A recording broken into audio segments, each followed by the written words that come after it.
I'm Dan Fitzpatrick at realmoney.com. Every night we watch the same shows, Fast Money and Mad Money, and we want to use those ideas to grow our money.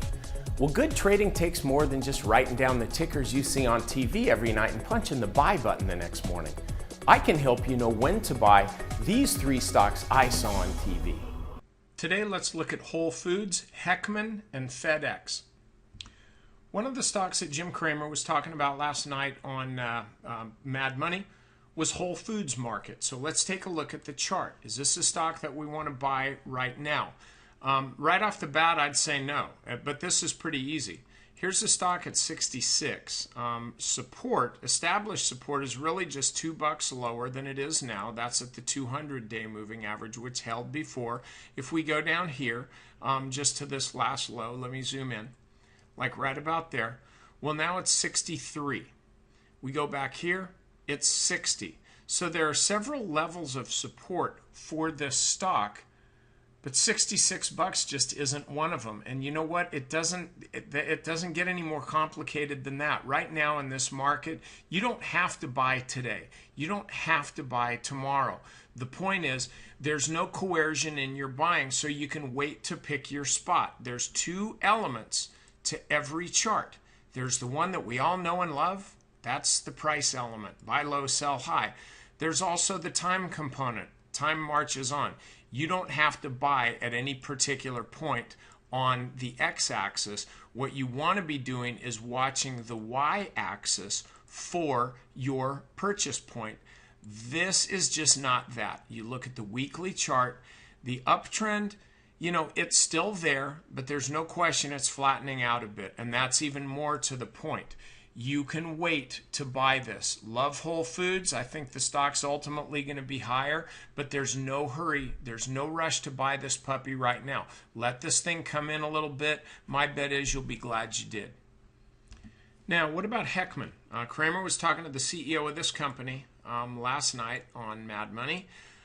This is another one, frankly, I wouldn't be buying the stock right now. I know it's going to open up a bit this morning because of Jim's coverage, and that's what stocks do, because that's what you do. Even though he tells you not to buy it at the open, you do buy it at the open. The happy news is there's tons of volume on this stock, so there's really no danger of you getting clipped on an illiquid stock.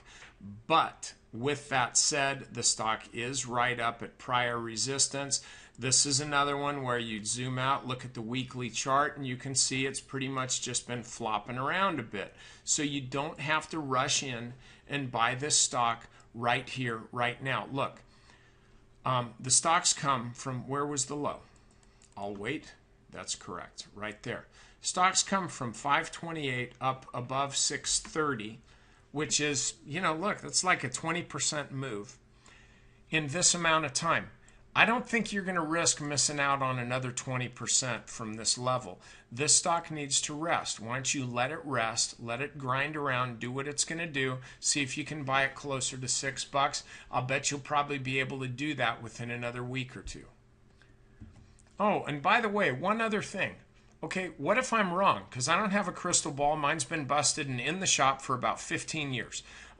What if I'm wrong on any of these things? There's nothing wrong with taking a small position to start. I'm not saying that you want to do this here. I do think you can be stubborn and wait for a better entry, but there is nothing wrong with taking a small position just so you're sure that you're involved if the stock, however unlikely it may be, if the stock does just continue to move higher from here. All right, last one here we're looking at is FedEx. There was an analyst on Fast Money last night. He was talking about the fundamentals of FedEx. If you're looking for stocks to buy, FedEx is one with strong fundamentals. That's what the guy was talking about. Why am I telling you that? Because I'm the chart guy. And so what I'm talking about is something, the only thing that I got in common with what he was talking about is the ticker, F and a D and an X. Okay, here's the weekly chart. Looks actually kind of ugly to me. The stock had been in support right there. Now this is resistance around 85. So this stock looks like it's rolling over. So if you like it at 77, you're probably going to love it at 67. Is that really where we're going? I'll let you know in a few days, and here's why. Because right now, the trading range for the stock, we're quite clear where it is. There's resistance, where there's support. If I had to choose one over the other, I would buy the stock right here, right now. If I had to choose, you know why? Because it's right down near support, and I can do that, and I can keep a stop just a little bit below that level. And then I've got a short, just a small amount of money that I'm risking.